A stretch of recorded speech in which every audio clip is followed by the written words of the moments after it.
I never thought a tape measure would change my life. But that's exactly what happened the day.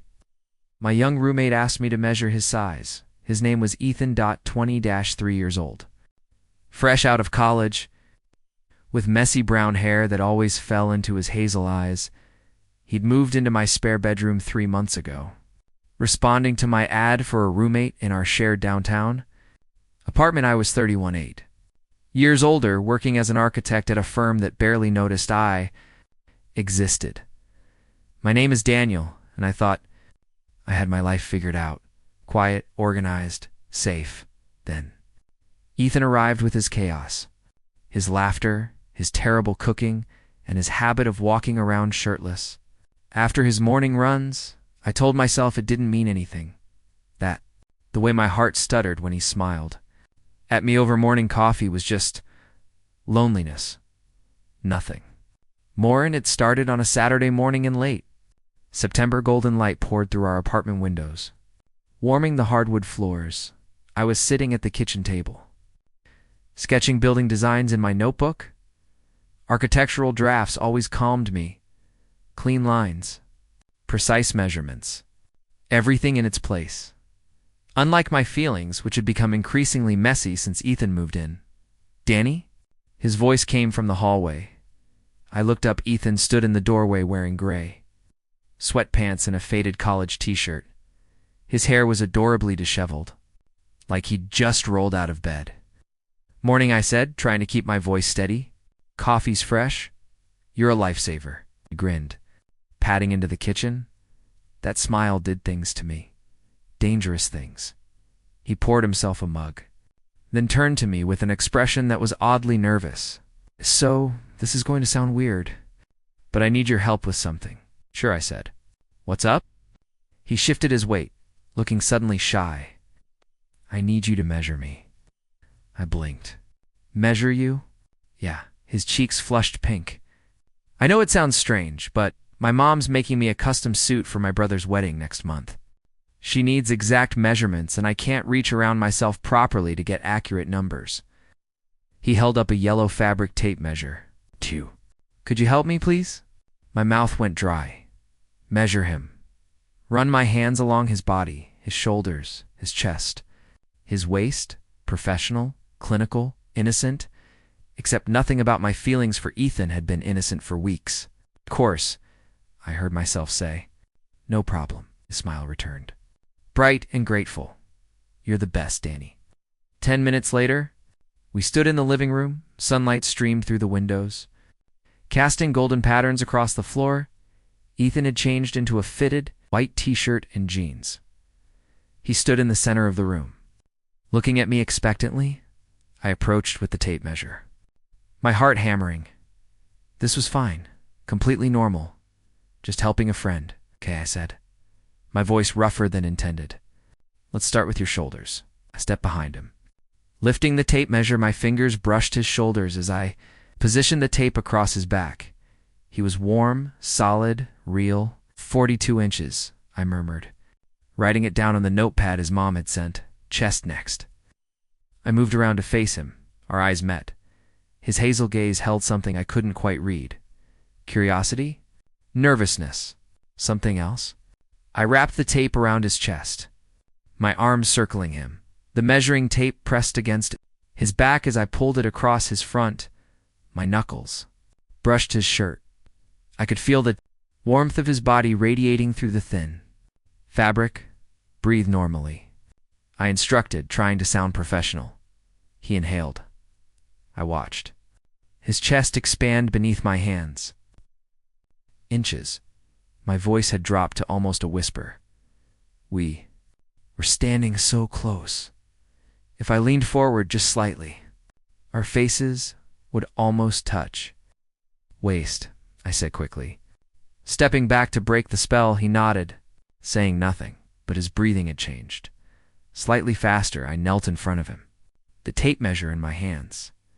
This position felt too intimate, too charged. I wrapped the tape around his waist, my fingers grazing his sides. He was lean, athletic from his morning runs. 32 inches.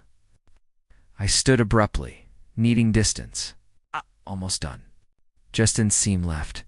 Ethan's eyes widened slightly. Oh, right. The inseam. The inside of his leg. From ankle to... Well, I swallowed hard. Stand with your feet apart a bit, I instructed. He complied. Spreading his stance, I knelt again, tape measure ready, professional. I reminded myself, this is professional. I placed the end of the tape at his ankle, then slowly ran it up the inside of his leg. My hand brushed his calf, his knee, his inner thigh, higher, higher, until the tape reached the top of his inseam. I was acutely aware of how close my hand was to 34 inches. I said quickly. Pulling back, I stood, my face burning. All done. Ethan was staring at me. His cheeks were flushed, his breathing slightly uneven. Thanks, Danny, he said softly. I really appreciate it, no problem. The air between us felt electric, charged with something unspoken. Then Ethan smiled, breaking the tension. You hungry? I was thinking of making pancakes. Well, attempting to make pancakes, they'll probably be terrible, but that sounds great, I interrupted. Grateful for the distraction, he headed to the kitchen, and I exhaled shakily. What the hell was that? The rest of the weekend passed in a blur of normalcy. Ethan made his terrible pancakes burnt on the outside, raw in the middle. We watched a movie on the couch. Sitting carefully apart, he went for his usual Sunday morning run. I worked on my architectural designs. Everything was fine, except it wasn't, because something had shifted during that measuring session. Some invisible line had been crossed. I found myself watching him more, noticing the way his eyes crinkled when he laughed, the way he hummed while doing dishes, the way he always left his bedroom door slightly open, like an invitation, and he seemed different too. He lingered near me more often, found excuses to touch my arm when talking, looked at me with those hazel eyes that seemed to see right through my carefully constructed walls. This gay love story was writing itself, and I was terrified of what came next. Monday arrived with gray skies and the promise of rain. I went to work at the architecture firm, where I spent 8 hours drafting building plans and trying not to think about Ethan. It didn't work. My boss, Margaret, stopped by my desk around 4. Daniel, you've been staring at that same elevation drawing for 20 minutes. Everything okay? I blinked, focusing on her.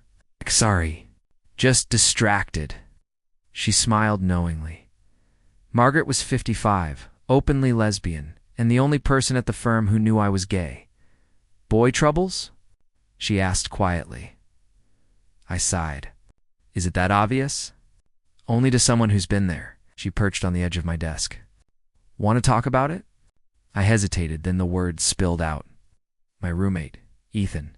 He asked me to measure him for a suit this weekend, and it was intense. And now everything feels different. I don't know what to do. Margaret's expression softened. How do you feel about him? Terrified, I admitted. He's 8 years younger. He's my roommate. He probably doesn't even think of me that way. And even if he did, I don't know if I can risk our friendship. Danny. Margaret's voice was gentle but firm. Life is too short to let fear make your decisions. If there's something between you two, don't you owe it to yourself to find out. I wanted to argue, to list all the reasons why pursuing Ethan was a bad idea, but deep down, I knew she was right. Asterisk, I came home that evening to find Ethan in the kitchen. He was attempting to cook dinner again, pasta. From the looks of it, and he was wearing an apron that said "Kiss the Cook." My heart did a stupid flip. Hey. He turned, face lighting up when he saw me. You're home. I'm making spaghetti. Well, trying to. No promises it'll be edible. Smells good, I said, setting down my bag. It actually did smell good. Garlic and tomatoes and herbs. How was work? He asked, stirring the sauce. Same as always. Boring. I leaned against the counter, watching him. How about you? What did you do today? Ethan had recently started a remote job doing graphic design. Finished a logo project. Started sketching ideas for a new client. He paused, then looked at me with sudden seriousness. Danny, can I ask you something? My pulse quickened. Sure. The other day, when you were measuring me, he trailed off, his cheeks pinking. Did you feel it too? The question hung between us, raw, vulnerable. I could lie, pretend I didn't know what he meant. Keep everything safe and neat and uncomplicated. Or I could tell the truth. Yes, I said quietly. I felt it. His eyes widened slightly. Hope flickered across his face. I thought maybe I was imagining it, he murmured. But ever since that day, I can't stop thinking about you, about us, about whether there could be an us. My heart was racing now. This was happening. This beautiful, chaotic, terrifying thing was actually happening. The smoke alarm, suddenly shrieked to life. We both jumped. Ethan spun around to see smoke billowing from the pot on the stove. Shit. He grabbed the pot, burning his hand. Run it under cold water. I rushed over, pulling him to the sink. I turned on the faucet. Guiding his hand under the stream, he winced, but didn't pull away. We stood there, my hand around his wrist, cold water running over his reddened skin. The smoke alarm finally stopped. The apartment was silent except for the sound of running water. You okay? I asked softly. He nodded, looking up at me. We were close again, just like during the measuring. His hazel eyes searched mine. Danny, he whispered, I really want to kiss you right now. Every rational thought in my head screamed at me to step back, to be careful, to protect myself, but my heart had different ideas.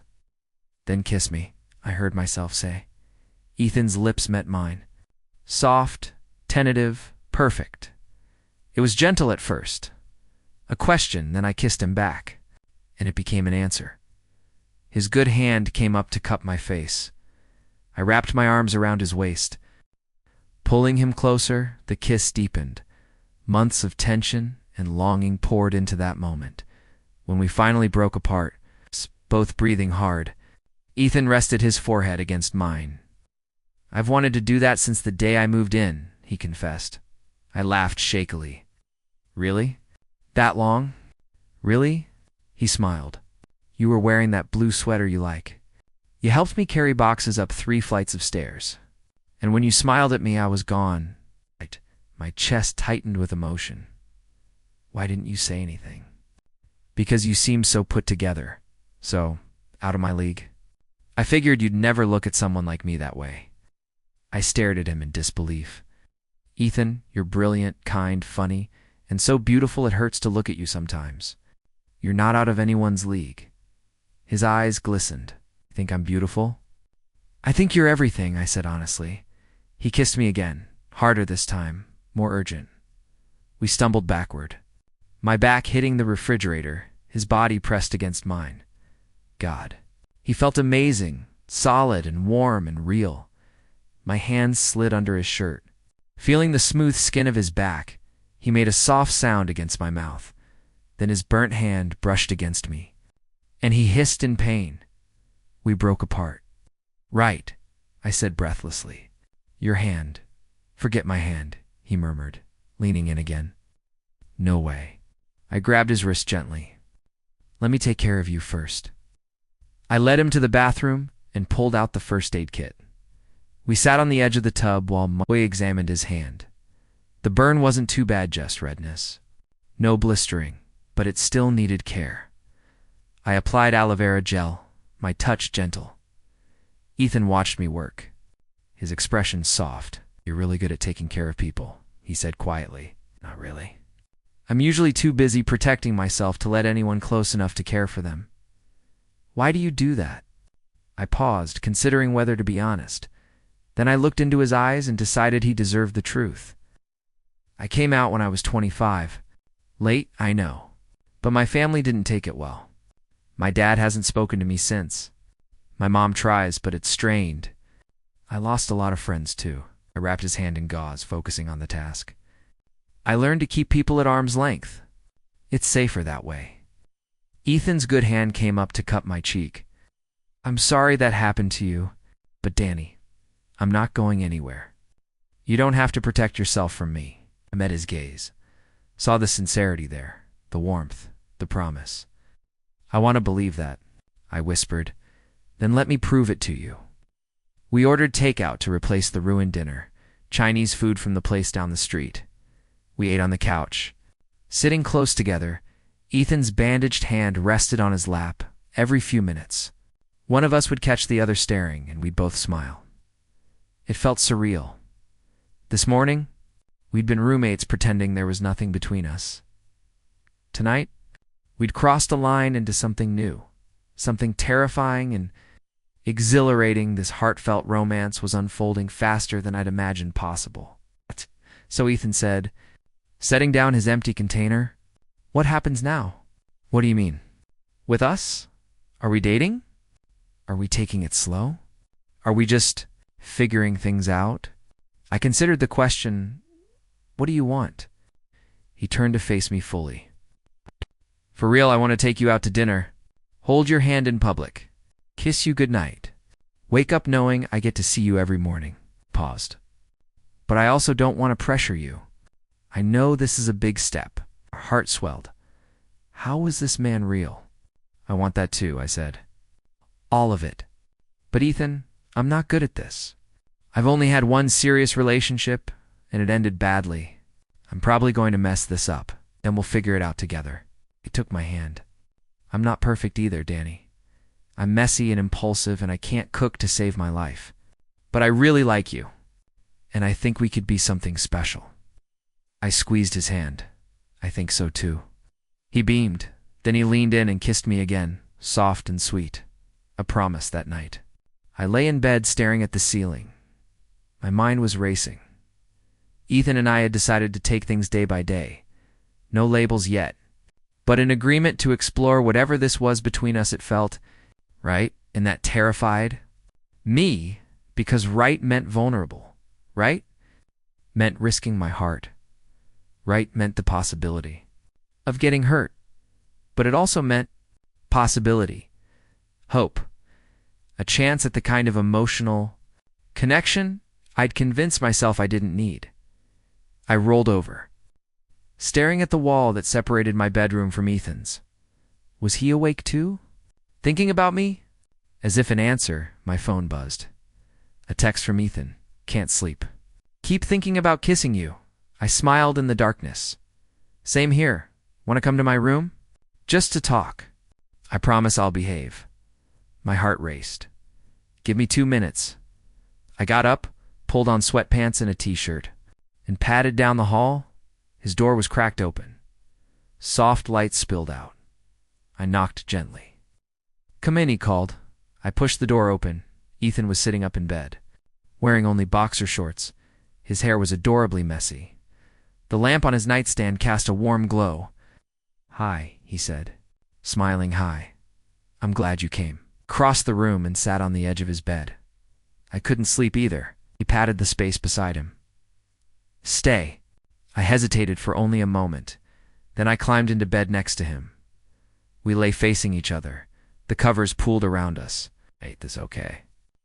he asked. "More than okay." We talked for hours, about everything and nothing. He told me about growing up in Oregon, about his family, about coming out in high school. Shared stories from my own coming out journey, the pain of rejection, the slow process of finding myself. We laughed about his terrible cooking attempts, discussed our favorite movies, debated whether morning or night was better for running, and slowly, imperceptibly, we moved closer together until his head was resting on my chest, my arm around his shoulders, his bandaged hand resting on my stomach. "Danny?" he murmured, half asleep. "Yeah. Thank you for letting me in." I pressed a kiss to the top of his head. "Thank you for being patient with me." I woke to sunlight and the warm weight of Ethan in my arms. Sometime during the night, we'd shifted. Now he was curled against me, his face tucked into my neck. His breathing was slow and steady, peaceful. I lay there, afraid to move and wake him, This moment felt too precious to disturb. For the first time in years, I felt content, not anxious about the future, not dwelling on the past, just present, here with him eventually. Ethan stirred. His eyes fluttered open. When he saw me, his face broke into a sleepy smile. "Morning," he mumbled. "Morning. Did we fall asleep?" "Looks like it," he stretched cat-like, then settled back against me. I could get used to this. "Me too." We lay there in comfortable silence. Then Ethan's stomach growled loudly. We both laughed. "Guess that's our cue to get up." I said, "Do we have to?" "Unless you want to starve." He sighed dramatically. "Fine. But I'm making breakfast. And before you protest, I promise not to burn down the apartment this time. That's what you said yesterday." He grinned. Third time's the charm. Breakfast was actually edible. Scrambled eggs and toast. Simple, but good. We ate at the kitchen table. Our feet tangled together underneath. It felt domestic, natural, like we'd been doing this for years instead of just one day. "So," Ethan said, sipping his coffee. I was thinking, "Would you want to go on an actual date with me? Like tonight?" "Tonight? Yeah, nothing fancy. Just dinner and maybe a walk. I want to take you out properly." My heart warmed. "I'd love that." His smile was radiant. "Great. It's a date. Our first official date. What should I wear?" "Just yourself. You're perfect as you are." I ducked my head, embarrassed. "You're too much. Not possible." He reached across the table, taking my hand. "I'm planning to be too much for the rest of our lives. Better get used to it." The casual mention of the rest of our lives should have scared me instead. It filled me with hope. Work that day was torture. I couldn't focus on anything. My mind kept wandering to Ethan too. Our kista to waking up with. Him in my arms to the date we had planned for. "Tonight," Margaret noticed. "Of course, you're glowing," she observed at lunch. "Something good happen?" I couldn't help but smile. We kissed and talked. "And now we have a date tonight, Danny. That's wonderful." She squeezed my shoulder. "I'm so happy for you." "It's terrifying," I admitted. "The best things usually are." She gave me a knowing look. "But from the way you're smiling, I'd say it's worth the fear." She was right. Ethan was worth the fear. I came home at 6 to find Ethan waiting. He'd changed into dark jeans and a burgundy button-down that made his hazel. Eyes looked golden. His hair was styled, but still had that perfectly messy look. He was breathtaking. "Wow," I said. He blushed. "Too much?" "Not at all. You look amazing. So do you." I'd worn my favorite black jeans and a fitted gray sweater. Nothing special, but Ethan looked at me like I'd hung the moon. "Ready?" he asked. "Let's go." He took me to a small Italian restaurant in the Arts District, the kind of place with checkered tablecloths and candles and wine. Bottles. Cozy. Intimate. Perfect. We ordered wine and pasta. Talked about our days. Ethan told me about a new design project he was excited about. I shared a funny story about a client at work who wanted to build a house shaped like a spaceship. We laughed easily. The conversation flowed, and underneath it all was this current of electricity every time our hands brushed, every time our eyes met, every smile, every laugh. It all felt charged with meaning. This LGBTQ plus love story was unfolding like a dream. After dinner, we walked through the nearby park. The October air was crisp, leaves crunching under our feet. Ethan took my hand as we walked, his fingers interlaced with mine. It felt right. "Thank you for tonight," I said quietly. "Thank you for saying yes." He squeezed my hand. "I know this is all new and probably scary for you, but I want you to know I'm serious about this. About us." I stopped walking, turning to face him. The streetlights cast a golden glow. His face was soft with emotion. "I'm serious too," I said. "I haven't felt this way about anyone in a long time. Maybe ever. And yeah, it's scary. but you make me want to be brave. His eyes shimmered. You're already the bravest person I know. Then he kissed me, right there in the park, under the streetlights and the stars. And I kissed him back, pouring everything I felt into that kiss. All my hope, all my fear, all my growing love. When we broke apart, we were both smiling. Come on, Ethan said, tugging my hand. Let's go home. The next few weeks were the happiest of my life. Ethan and I fell into a routine.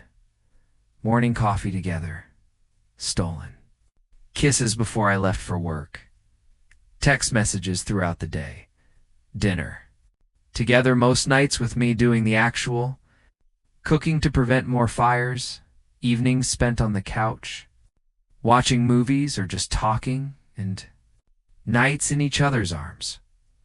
We didn't rush things. Physically, just kissing and holding each other, learning each other's bodies, slowly, savoring every moment. It was a healing journey for both of us. Ethan had his own wounds from past relationships, a boyfriend in college who'd cheated, friends who'd abandoned him when he came out. We shared our hurts and our hopes, built trust brick by brick, and somewhere along the way, I realized I was falling in love with him. One Saturday morning, about a month after our first kiss, I woke to find Ethan gone. His side of the bed was cold. I got up, padding out to the living room.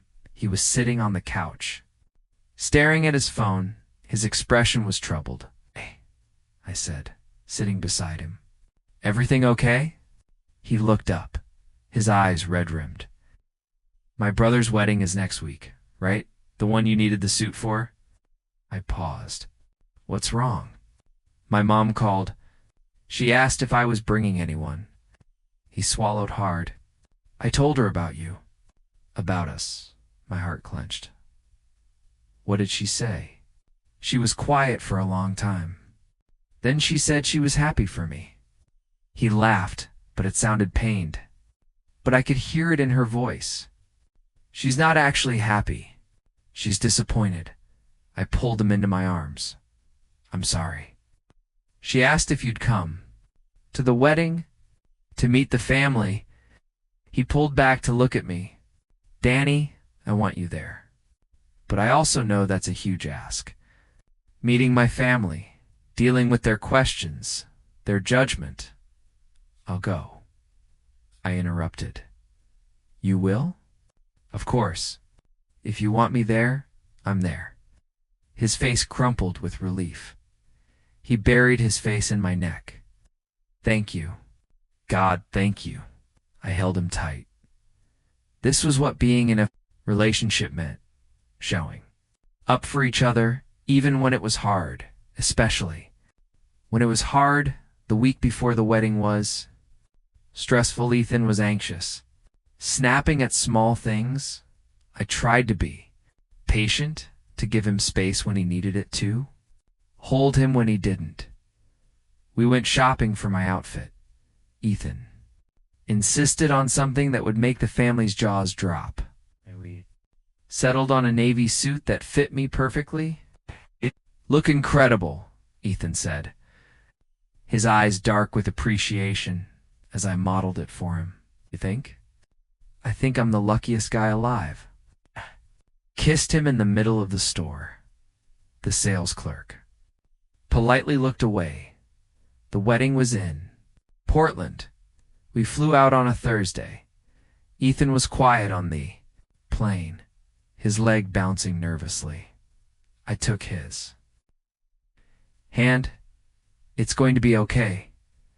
What if they hate you? What if they say something awful? What if then we'll deal with it together?" I squeezed his hand. "I'm not going anywhere. Ethan, no matter what happens this weekend." He rested his head on my shoulder. "I love you," he whispered. My breath caught. It was the first time either of us had said it. "I love you too," I said. my voice thick with emotion.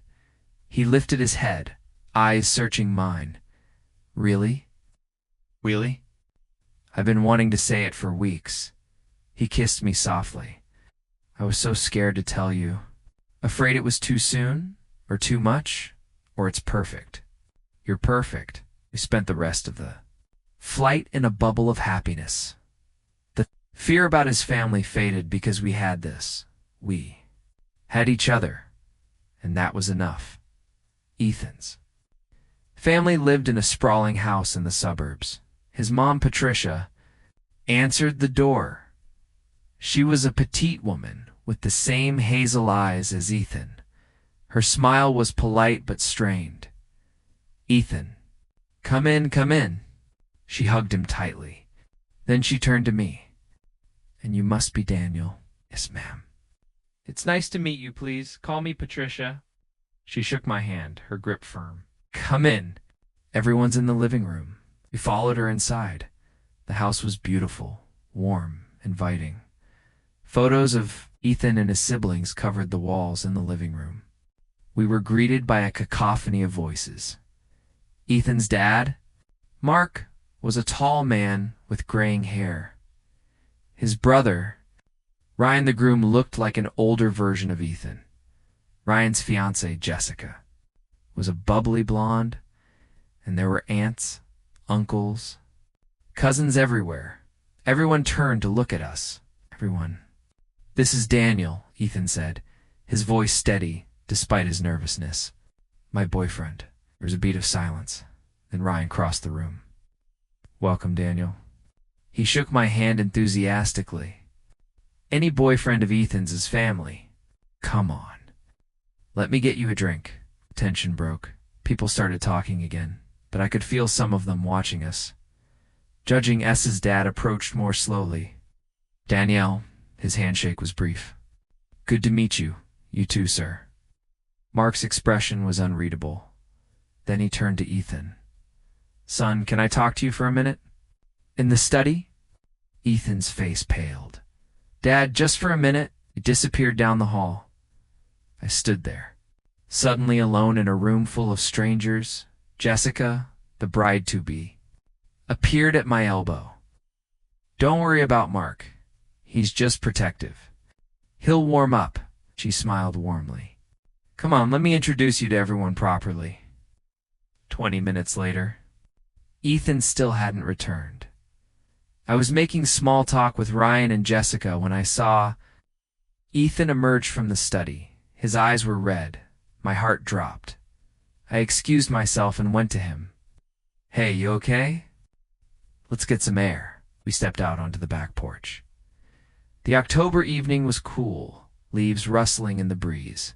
Ethan leaned against the railing, his shoulders tense. What happened? I asked gently. He asked if I was sure about this, about us, about being out. At the wedding? Ethan's voice shook. He said people would talk, that it might make things uncomfortable for Ryan and Jessica. He asked if maybe it would be better if you stayed at a hotel instead of here. Anger flared in my chest. That's bullshit, I know.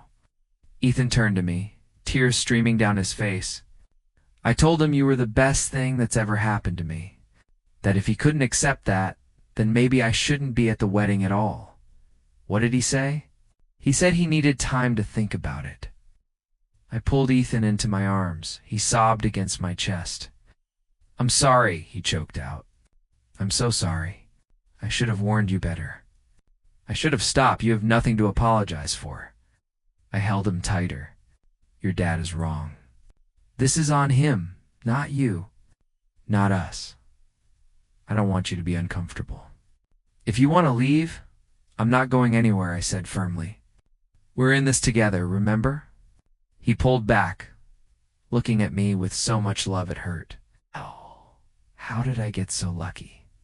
I ask myself the same thing every day. We kissed, soft and tender, a reminder that no matter what anyone else thought, we had each other. Dinner that night was awkward. Mark barely spoke. Patricia overcompensated, chatting brightly about wedding preparations. Ryan and Jessica. Tried to keep things light, but the tension was palpable. Ethan sat close to me, his leg pressed against mine, under the table. A silent reassurance. After dinner, we retreated to Ethan's childhood bedroom. It was exactly what I'd expected: posters of bands from his teenage years, a bookshelf crammed with fantasy novels, a twin bed with a blue comforter. We lay on the bed, squeezed together in the small space. "I used to dream about bringing a boy home," Ethan said quietly, "introducing him to my family, having them welcome him with open arms." He laughed bitterly. "Guess reality isn't that kind. Some families need time to adjust. It doesn't mean they don't love you. Do you believe that?" I thought of my own father, who hadn't spoken to me in 6 years. "I want to." Ethan rolled onto his side, facing me. "I'm glad you're here, even if it's messy and hard. I'm glad I don't have to do this alone. You never have to do anything alone. Not anymore." We fell asleep tangled, together, holding on tight. The next day was the wedding. It was held at a beautiful vineyard outside Portland. Rows of white chairs faced an altar decorated with flowers. The October sun shone bright. Ethan looked stunning in his custom suit. I wore my navy one. We sat together during the ceremony, his hand in mine. Some guests stared. A few whispered. But Ryan and Jessica looked so happy, so in love. It reminded me why we were all here, to celebrate love in all its forms. At the reception, Ethan's dad approached us. "Daniel, could I have a word?" Ethan tensed beside me. "It's okay," I murmured. "I've got this." Mark led me to a quiet corner of the venue. We stood in uncomfortable silence for a moment. Then he spoke. "I owe you an apology. And I owe my son one too." Cleared his throat. "I said some things yesterday that were wrong. I was thinking about what other people might say, instead of what would make Ethan happy." I waited, saying nothing. This morning Ryan talked to me, told me I was being an ass. Said that Ethan's been happier these past few months than he's been in years. "And that's because of you." Mark met my eyes. "So thank you for making my son smile like that, for being there for him." "I love him," I said simply, "and I'm going to keep being there for him, whether you accept that or not." Mark nodded slowly. "To understand, it's not easy for me. But I don't want to lose my son over this." He extended his hand. "Can we start over?" I shook his hand. "I'd like that." The rest of the reception was easier. Mark made an effort to talk to me, asked about my work, my interests. It wasn't perfect, but it was a start. Ethan was radiant with relief. During the dancing, we swayed together on the edge of the floor. "Thank you for this," he murmured against my ear. "For what?" "For being here. For handling my family with so much grace. For loving me." I pulled back to look at him. "Loving you is the easiest thing I've ever done." We kissed, right there on the dance floor. And this time, no one stared. We flew home the next day, exhausted, but happy. The apartment welcomed us back like an old friend. We collapsed on the couch together. It was intense. Ethan said, "Yeah, but we survived." "We did." He turned to me. "I meant what I said at the wedding. You're the best thing that's ever happened to me, Danny, and I want the Seuss for the long haul. If you do," my heart swelled. "I want that too. All of it. The future, the challenges, the everyday moments, everything. Into my room with me. Officially, let's stop pretending we're just roommates." Smiled. I'd love nothing more. We sealed the promise with a kiss. Long and deep and full of love. This emotional connection we'd built was real, solid, worth fighting for. Over the next few months, our relationship deepened. I moved my clothes into Ethan's room. We made the space ours, a bookshelf for my architecture books, a desk for his graphic design, work photos of us together on the walls. We learned each other's rhythms. I discovered that Ethan liked to be the little spoon when we cuddled. He learned that I needed morning coffee before I could form coherent sentences. We had our first real fight about whose turn it was to do dishes, made up with lots of apologizing and kissing. We spent Thanksgiving with Margaret and her wife, a chosen family, a celebration that felt perfect. Christmas came, and Ethan's family invited us both to Portland. It was still a little awkward, but better. Mark made an effort. Patricia warmed up gradually. Ryan and Jessica were wonderful. It felt like progress. On New Year's Eve, we stayed home, just the two of us. We made dinner together. I did the actual cooking while Ethan supervised and stole kisses. We opened a bottle of wine as midnight approached. We stood on our tiny balcony. The city glittered below us. Fireworks were already starting in the distance. This year, Ethan said, has been the best year of my life. Because of you? Same here. I know we've only been together a few months, but Danny, I want to spend every New Year's Eve for the rest of my life with you. Every morning, every moment. Tears pricked my eyes. Is this your way of saying you want to move in together? Because technically, we already. I'm saying I want forever with you. Fireworks exploded overhead, gold and silver and brilliant, colors lighting up the night, and I kissed him, hard and desperate and full of love. Forever sounds perfect, I whispered against his lips. Yeah. We held each other as the city celebrated around us. This gay love story had started with a simple request, a tape measure, an innocent moment that changed everything. And now, standing here with Ethan in my arms, I couldn't imagine my life any other way. He'd crashed into my carefully ordered world with his chaos, and his laughter and his terrible cooking. He'd made me brave enough to love again, to hope again, to believe in forever. Spring arrived. Painting the city in pastels, Ethan and I had been together for 8 months. 8 months of learning each other, of building a life together, of falling deeper in love. Every single day, I came home from work one April evening to find the apartment transformed. Candles everywhere. Rose petals scattered across the floor. Soft music playing. Ethan, I called. He emerged from the bedroom wearing a nervous smile. You're home. What's all this? Come here. He took my hand, leading me to the living room. On the coffee table was a photo album I'd never seen before. Open it, he urged. I sat down. Opening the album, the first page was a photo from the day Ethan moved in. Both of us standing in the apartment, surrounded by boxers. I barely remembered Margaret taking that photo. Turned the page. More photos US making. Breakfast together, me working on architectural designs while Ethan sketched at the other end of the table, walking through the park holding hands. Our first Christmas together, every moment of our relationship, documented and preserved. I've been collecting these, Ethan said softly. Every important moment, every memory. Because, Danny, these past months with you have been the happiest of my life.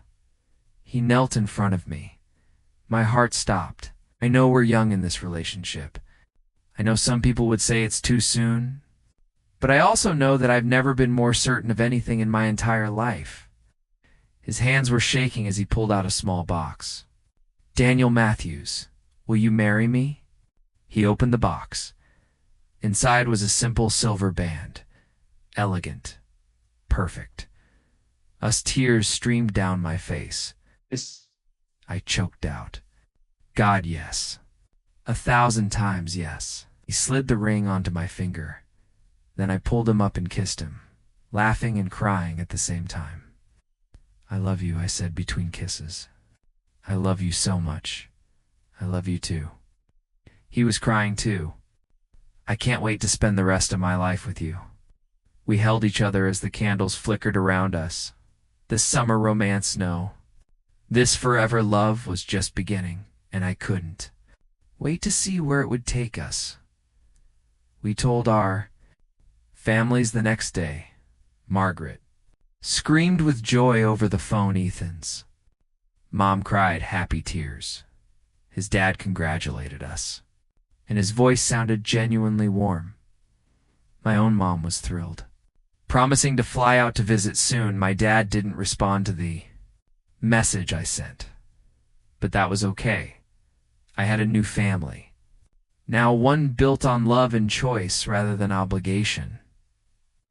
Set the wedding date for October, 1 year after that first kiss. The ceremony was small, just close. Friends and family. We got married in the same park where we'd had our first date, under the golden autumn trees. Margaret officiated. Ryan was Ethan's best man, my college roommate. Jake, one of the few friends who'd stuck by me after I came out, stood up for me. Ethan looked breathtaking in a charcoal suit. I wore the navy one from Ryan's wedding. When it came time for vows, we'd both written our own. Ethan went first. Danny. When I moved into your apartment, I was looking for a place to live. I found a home instead. You've taught me what it means to be brave, to be vulnerable, to love with my whole heart. His voice shook. You measured my body that day last fall, but you also measured my soul.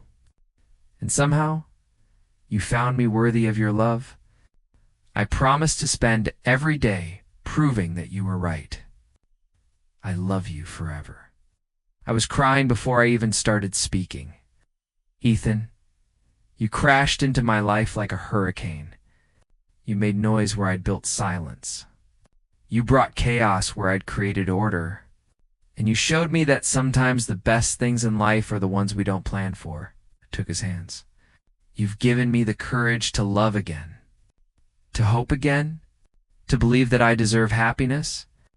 I promise to be your partner, your best friend, your home. In this life, and whatever comes after, I love you, always. We exchanged rings, kissed. As husbands for the first time, and our friends and family cheered. The reception was held at the Italian restaurant from our first date. They closed the whole place for us. We danced and laughed and celebrated. Mark gave a toast that made both Ethan and me cry. Patricia hugged me tight and called me her son. Margaret told embarrassing stories about me at work.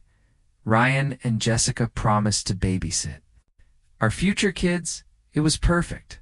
As the evening wound down, Ethan and I snuck outside. We stood in the same spot where we'd kissed on our first date. Can you believe this is our life now?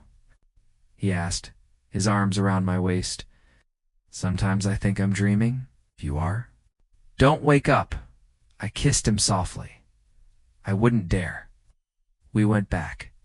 Inside, to our family, our friends, our life, this cozy romance we'd built. From a simple moment, a tape measure and a question had blossomed into something extraordinary. A love story for the ages. 5 years later, we bought a house, a small craftsman in a quiet neighborhood. It had a yard for the dog we adopted, a studio for Ethan's graphic design work, a home office for my architectural projects, and a nursery we were slowly preparing. We'd decided to become foster parents, to give kids who needed families, the love and acceptance we'd both found. The process was long and complicated, but we were doing it together, just like we did everything on the anniversary of the day Ethan first asked me to measure him. We lay in bed together. The morning sun streamed through the windows. Our dog, a golden retriever named Sunny, snored at the foot of the bed. "Do you ever think about that day?"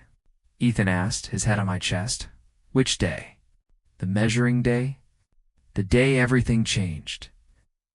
I smiled, running my fingers through his hair. All the time. "What do you think would have happened if I hadn't asked? If I'd been too scared? I think we would have found each other eventually. Some things are meant to be."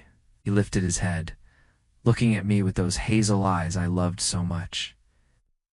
"I'm glad we didn't have to wait any longer than we did." "Me too." "I'm glad we didn't have to wait any longer than we did." "Me too." He kissed me, soft and familiar, and still electric after all these years. "I love you." "Danny, I love you too." We lay there, wrapped in each other and the life we'd built. This LGBTQ plus love story wasn't just about romance. It was about finding home in another person, about being brave enough to be vulnerable, about building a family out of love rather than expectation. It was about two people who took a chance on each other and created something beautiful. 10 years elated. Morning sun painted golden stripes across our bedroom floor. I woke to the sound of small footsteps running down the hallway. Then our door burst open. "Papa, Daddy, wake up." A 7-year-old boy with dark curls jumped onto our bed. His name was Lucas. We'd adopted him 3 years ago from the foster system. He was our miracle. Saturday. Buddy Ethan groaned, pulling a pillow over his head. "Sleep-in day, but it's pancake day. You promised." I laughed, ruffling Lucas's hair. "He's got you there." Ethan peeked out from under the pillow. "Fine, but only because I love you both," Luke sheered, then scrambled off the bed. "I'll get Sophia." He ran out, his footsteps thundering down the hall. Sophia was our 5-year-old daughter. We'd adopted her a year after Lucas. She was quiet. Where he was loud, thoughtful, where he was impulsive, they were perfect. Ethan rolled over to face me. His hair was graying slightly at the temples now. Laugh lines crinkled. Around his eyes, he'd never looked more beautiful. "Good morning, husband," he murmured. "Good morning," he kissed softly. Even after 10 years of marriage, that spark was still there. Downstairs, chaos reigned.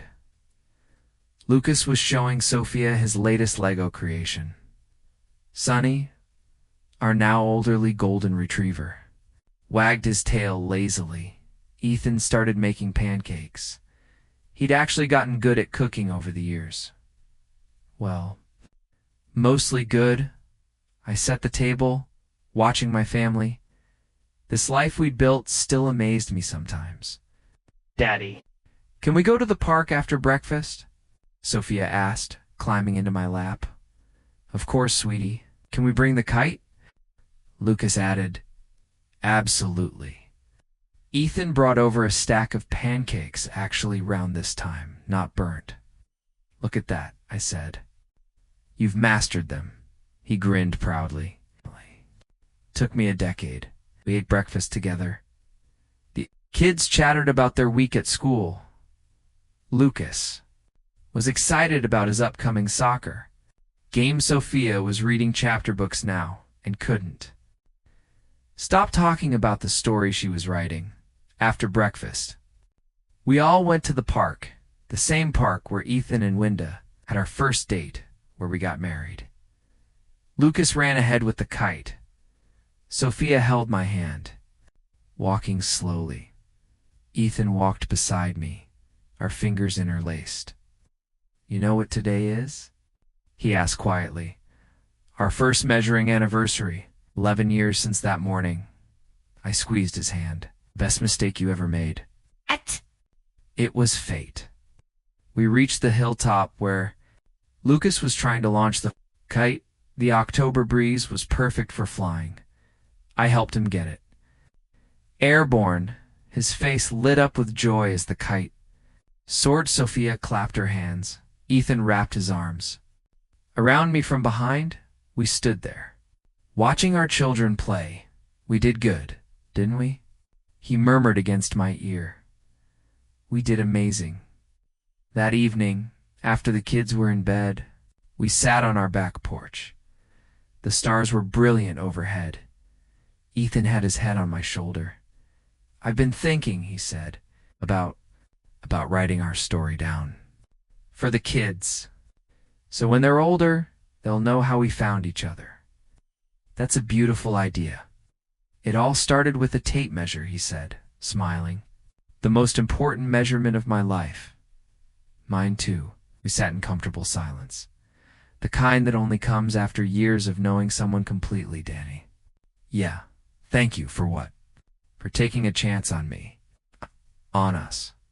For building this life with me. I turned to look at him.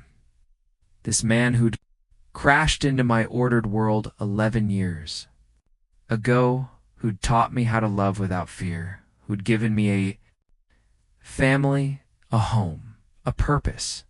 Thank you for measuring more than just my body that day, I said. Thank you for measuring my heart and finding space for yourself there. His eyes glistened with tears. I love you, Daniel Matthews. I love you too. Ethan Matthews. He kissed under the stars. The same stars that had witnessed our first, kissed our engagement, our wedding, every moment of this beautiful journey. Later, as we lay in bed, Ethan fell asleep in my arms, his breathing steady and peaceful. I stayed awake a little longer, thinking about how far we'd come from that awkward morning with a tape measure to this. A house full of love and laughter, children who would grow up knowing they were wanted, a marriage built on trust and respect and endless devotion, this gay love. The story had started with a simple question, an innocent request that changed everything, but it had become so much more. It had become our life, our legacy, our forever, and as I drifted off to sleep, holding the man I loved, I knew one thing for certain.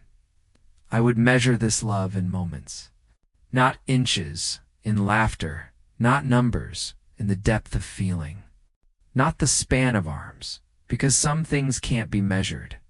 They can only be felt, and what I felt for Ethan, what we'd built together, was infinite, boundless, eternal. The Eon Death is the complete story of Daniel and Ethan, from that first measuring moment to their beautiful family. Their love proved that sometimes the smallest gestures lead to the greatest adventures. If this story touched your heart, like and subscribe for more heartfelt LGBTQ plus love stories every week. Should their story continue? Comment part 2 if you want more. Like if this made your heart race, and subscribe for weekly gay romance stories. Share which moment touched you most. The first kiss? The proposal? The wedding? Let me know in the comments. This heartfelt romance proves that sometimes the smallest moments lead to the greatest love stories. If you believe in love that heals, love that challenges, and love that lasts forever, this channel is for you. New gay love stories every week. Because everyone deserves to see themselves in a love story.